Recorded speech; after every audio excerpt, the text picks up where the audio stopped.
In light of George Floyd's death and the civil unrest which overtook the country thereafter, one thing has become clear.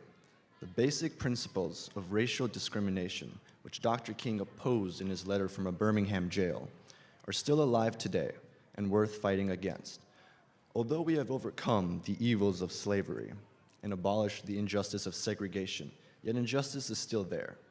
The fight continues, the battle isn't over. Injustice lurks in the bones and structures of our country, taking the form of hatred, racial discrimination, and ignorance to the plight of others.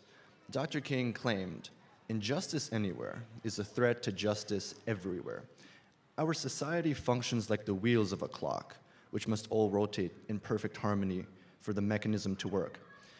Injustice takes the form of rust, subtly deteriorating one of the wheels until it breaks down and stops moving altogether. From the outside, the clock is no different in appearance, except for the strange reason that its hands can't move. But inside, the mechanism is clogged. In our society, injustice is not always obvious. It is the subtle injustice, which no one can see, that is the most devastating.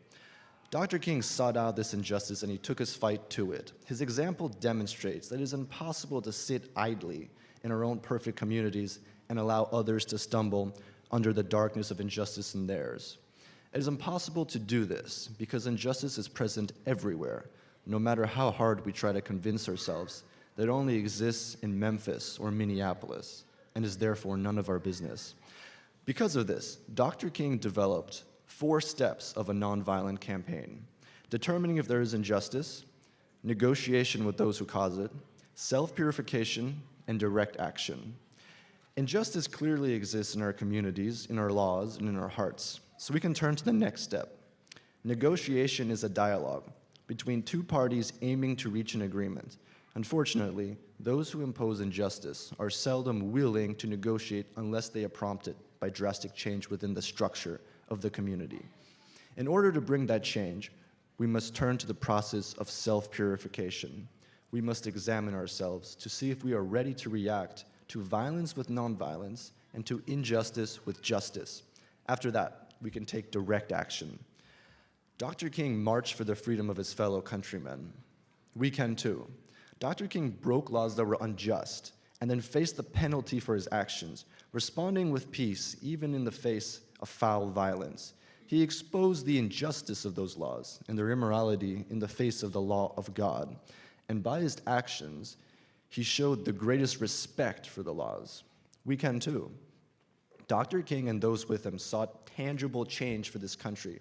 They fought to upend the status quo and transform society into a brotherhood without the rust and tension so many were desperate to preserve. We can too. We can foster the existing tension in our societies, creating what Dr. King calls constructive nonviolent tension that will open the door to negotiation. We can extend our hearts and hands to those around us and make our friendships shine like polished brass. We can go to work scraping the rust off of our society, bringing to light what is unjust and making our communities free and alive. The recipe for success is in the form of Dr. King's letter from jail. But the biggest insight from Dr. King's letter stands on what he insisted is at the heart of all efforts for justice.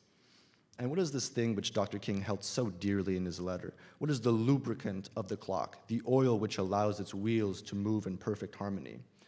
Dr. King asserted it was love. He claimed that he stood between 2 forces, one of complacency towards injustice, the other of violent reaction against it, and those who cause it. Then he declared that love was the more excellent way. Love is the engine behind peaceful protest. Love is the key to transforming our communities. Love allows us to keep fighting for what is right, even when all seems lost. Love is the most effective tool.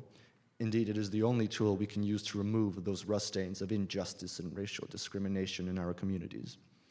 Dr. King used the example of perfect love, Jesus Christ, whom Dr. King claimed was an extremist for love, and whom he quoted as saying, "Love your enemies, bless them that curse you, do good to them that hate you, and pray for them which despitefully use you and persecute you." Matthew 5:44. We will all adopt some form of extremism, but it is up to us whether that extremism will be of love and justice or hatred and division. The time for that decision is now. We must bring to light the power of love and break the hold of racial injustice in this nation while remembering the powerful principles which Dr. King illustrated as he sat imprisoned but unbroken in a Birmingham jail. Thank you.